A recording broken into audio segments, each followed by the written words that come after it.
നമ്മൾ കല്ലായിനെക്കുറിച്ചാണ് ഇന്ന് സംസാരിക്കുന്നത്. ലോകത്ത് കല്ലായിനെക്കുറിച്ച് അറിയാത്തതും കല്ലായിൻ്റെ ആ പ്രൗഢിയെക്കുറിച്ച് അറിയാത്തവരും ആരും തന്നെ ഉണ്ടാവില്ല. പക്ഷേ ഇന്ന് വളരെ ശോചനീയമായ അവസ്ഥയാണ് കല്ലായിലെ മരവ്യവസായത്തിനുള്ളത്. ഒട്ടുമിക്ക കമ്പനികളിലും മരവ്യവസായം വിട്ടു തന്നെ പറയാം. പലരും ഫർണിച്ചർ പരിപാടികളിലേക്കും മറ്റു പല പരിപാടികളിലേക്കും ഓഡിറ്റോറിയമൊക്കെ ആയിട്ട് ഇവിടെ സോം മില്ലുകൾ മാറിയിരിക്കുകയാണ്. ഇന്ന് നമ്മൾ ഒരുപാട് നേരത്തെയാണ്, അതുകൊണ്ട് തന്നെ റോഡിലൊന്നും അധികം ആളുകളൊന്നുമില്ല. വിരളമായ ചില കടകൾ മാത്രമേ തുറന്നിരിക്കുന്നുള്ളൂ. ഞാനപ്പോൾ ഒരു ചായക്കട കണ്ടു. ഒരുപാട് ആളുകൾ അവിടെ ഇരുന്ന് ചായ കുടിക്കുന്നു. ഇതിൻ്റെ പ്രത്യേകത എന്താ പറഞ്ഞാൽ ബംഗാളിയുടെ ചായക്കടയാണ്. പണ്ട് നമ്മൾ മലയാളികൾ തന്നെ ചെറിയ ചെറിയ ചായക്കടകളൊക്കെ ഉണ്ടാക്കുക. മലയാളിയുടെ ആ തനിമയോടുകൂടി തന്നെ സ്പെഷ്യൽ ചായ, ജിഞ്ചർ ചായ, ഇങ്ങനെയൊക്കെ ചായകൾ പറഞ്ഞിട്ട് അയാൾ ഉണ്ടാക്കുന്നു. അവിടെ കുറച്ച് ബംഗാളികളും എന്നെപ്പോലെ കുറച്ച് മലയാളികളും മാത്രമേ അവിടെ ഉള്ളൂ. ചായയൊക്കെ കൊള്ളാം, അടിപൊളി ചായയാണ്. നമ്മളൊരു മില്ലിൻ്റെ അകം ഒന്ന് കാണണം എന്ന് പറഞ്ഞിട്ട് അത് മൂർച്ച കൂട്ടുന്നതും ആ മരം ഈറുന്നതും വലിയ ഇതൊന്നുമില്ല, ചെറിയ ഒരു 1-2 മരക്കഷ്ണങ്ങൾ മാത്രം ഈരുന്നുള്ളൂ അവിടെ. ബാക്കി എല്ലാവരും തുറന്നിട്ട് പോലും ഇല്ല.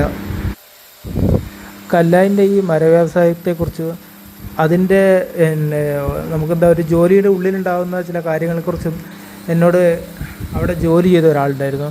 അയാൾക്ക് ഞാൻ കാണുമ്പം ഒരു 75 വയസ്സിന് മുകളിൽ പ്രായമുണ്ട്. ഒരു നീണ്ടു മെലിഞ്ഞ് വെള്ളയും വസ്ത്രമൊക്കെ ധരിച്ച് കിടക്കുന്ന ഒരാൾ. അയാളുടെ പേര് എല്ലാവരും വിളിക്കുക അയാൾ കോയക്കാന്ന് വിളിക്കുക. അയാളെ ചെറുപ്പകാലത്ത് കല്ലായിൽ മരമില്ലിൽ ജോലി ചെയ്തുകൊണ്ടിരുന്ന ഒരാളായിരുന്നു. അപ്പോൾ അയാൾ പറയുന്നത് എന്താണെന്ന് വെച്ചാൽ, പണ്ട് കല്ലായിപ്പുഴയുടെ ആ പാലത്തിൻ്റെ സൈഡിലൂടെ നമുക്ക് പുഴ മുറിച്ച് കിടക്കാൻ പറ്റുമായിരുന്നു. മുട്ടിനൊപ്പം വെള്ളം മാത്രമേ ഉണ്ടായിരുന്നുള്ളൂ. താഴെ മുഴുവൻ പൂഴിയായിരുന്നു. അവർ തുരപ്പം കെട്ടുക എന്ന് പറയും. ഈ മരം കൊണ്ട് തുരപ്പം കെട്ടിയിട്ട് അതിങ്ങനെ കുത്തി ഈ വഴി കിഴക്കോട്ട് സഞ്ചരിച്ച്, കല്ലായിപ്പുഴയുടെ കിഴക്കോട്ട് സഞ്ചരിച്ച്. ഇത്രയും പാലമൊന്നും ഇല്ലായിരുന്നു. ഇപ്പോൾ ഒരു 50 മീറ്റർ 100 മീറ്റർ ദൂരത്തിൽ പാലങ്ങൾ ഒരുപാടുണ്ട്.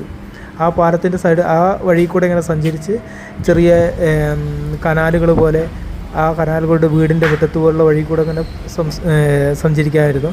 അതിൽ സഞ്ചരിച്ചിട്ട് ചാലിയാറിൽ അവർ ഇതെത്തും, ഈ മരം എത്തിക്കുമായിരുന്നു. അങ്ങനെ അതിൻ്റെ ദൂരത്തുള്ള പല മില്ലുകളിലേക്കൊക്കെ ഈ മരം കൊണ്ടുപോയിക്കൊണ്ടിരുന്നത് ഇങ്ങനെയായിരുന്നു.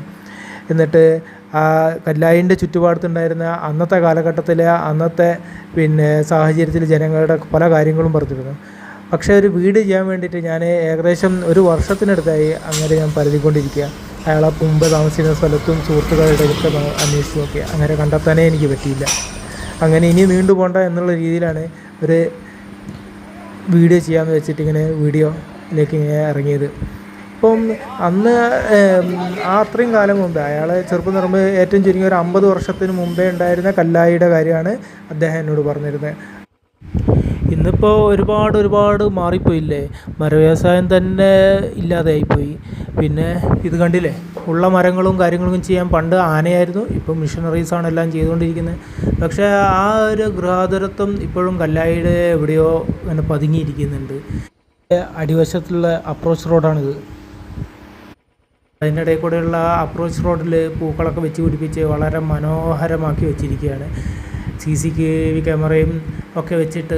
ഇവിടെ പണ്ട് കുറേ എല്ലാ നാട്ടിലുള്ള പോലെ തന്നെ വേസ്റ്റ് കൊണ്ട് തള്ളുന്ന പരിപാടിയൊക്കെ ഉണ്ട്. അതിനോടനുബന്ധിച്ച് അങ്ങനെ CCTV ക്യാമറയൊക്കെ വെക്കാനുണ്ടായ സാഹചര്യം ഇതാ ഞാൻ പറഞ്ഞത്. ഇദ്ദേഹം ഇവിടെയാണ് പറഞ്ഞത്, ഈ വഴിയാണ് പറഞ്ഞത് നമുക്ക് കനാൽ ഇറങ്ങി അങ്ങനെ നടന്നു പോകാമായിരുന്നു, താഴെയൊക്കെ ചളിയെല്ലാം മണ്ണായിരുന്നു എന്നൊക്കെ.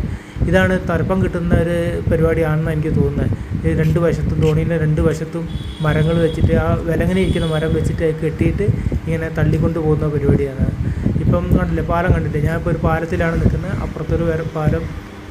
ഇത് കല്ലായിപ്പുഴയുടെ നടുക്ക് ഒരു തുരുത്ത് പോലെ ഉണ്ട്. ഇനി അത് 2 വഴിയാണോ എന്നുള്ളതും എനിക്ക് അറിഞ്ഞൂടാ. പക്ഷേ നല്ല രസമായിരിക്കുന്നു കാണാൻ അല്ലേ.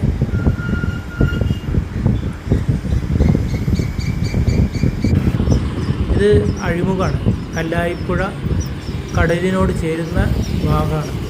ഞാനിപ്പോൾ ഒരു പാലത്തിൻ്റെ മുകളിലാണ് നിൽക്കുന്നത്. ആ പാലത്തിൻ്റെ കിഴക്ക് ഭാഗത്താണ് ഇത് കല്ലായിപ്പുഴയുടെ അഴിമുഖമാണ്. ഇവിടെ കുറച്ച് വീതി കൂടുതലുമാണ്. ഇതിന് കുറുകെ ഒരു പാലമുണ്ട്. ആ പാലത്തിൽ നിന്നിട്ടാണ് ഞാനിത് ഷൂട്ട് ചെയ്യുന്നത്. നിങ്ങൾക്കത് താഴെ കാണാം. അവിടെ മീൻ പിടിക്കാൻ വേണ്ടി പോയിട്ട് ദിവസങ്ങളോളം കടലിൽ നിന്നിട്ട് തിരിച്ചു വന്ന് ആ മീൻ പിടിച്ച വലയിൽ നിന്ന് മീനുകളെയൊക്കെ എല്ലാവരും കൂടിയിട്ട് വേർതിരിച്ച് അത് കൊട്ടയിലാക്കി അത് മാർക്കറ്റിലെത്തിക്കും. റോഡ് സൈഡിലൊക്കെ വെച്ചിട്ട് ഇങ്ങനെ വിൽക്കുന്ന പറ്റും.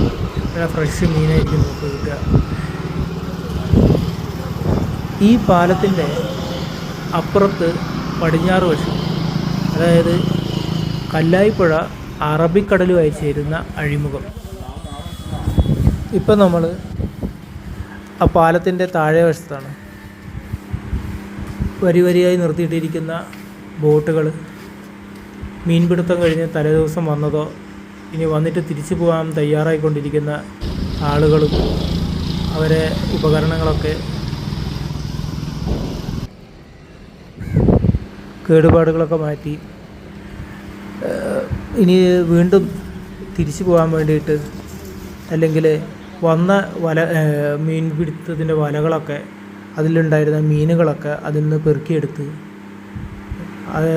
ജോലി മുഴുവിപ്പിക്കുന്ന ജോലിക്കാരാണ്. ഇതിൻ്റെ ഒരു പ്രത്യേകത എന്ന് പറഞ്ഞിട്ടുണ്ടെങ്കിൽ മീൻ പിടിച്ചു കൊണ്ടുവന്നിട്ട് യാതൊരു ഐസ് പോലും ഇടാത്ത നല്ല ഫ്രഷ് മീനാണ് ഇവിടെ ഇപ്പോൾ ഇവരുടെ അടുത്തുള്ളത്. നമ്മുടെ അടുത്തേക്ക് എത്തുമ്പോഴത്തേക്ക് മീനൊക്കെ 2-3 ദിവസമോ അല്ലെങ്കിൽ രാവിലെ പിടിച്ചാണെങ്കിൽ വൈകുന്നേരം ആകുമ്പോഴത്തേക്കോ അല്ലെങ്കിൽ പിറ്റേന്ന് രാവിലെയൊക്കെ ആയിരിക്കും നമുക്ക് കയ്യിൽ കിട്ടുക. ഇത് യാതൊരു കെമിക്കലുകളോ യാതൊരു പ്രശ്നമില്ലാത്ത നല്ല ഫ്രഷ് മീനാണ്. അന്നന്ന് പിടിച്ചു കൊണ്ടുവന്ന് അന്നന്ന് വിറ്റ് ഉപജീവനം കഴിച്ചു പോകുന്ന ഒരു സമൂഹം. ഇവിടെ താഴെ നിന്ന് കല്ലായിപ്പുഴയും അറബിക്കടലും ചേരുന്ന ആ അഴിമുഖത്തിൻ്റെ സൗന്ദര്യം ഒന്ന് വേറെ തന്നെയാണ്. ഞാൻ കൊതുതീരുന്നോളം വിഷ്വലൊക്കെ ഷൂട്ട് ചെയ്തിട്ട് അവിടെ നിന്ന് യാത്രയായി.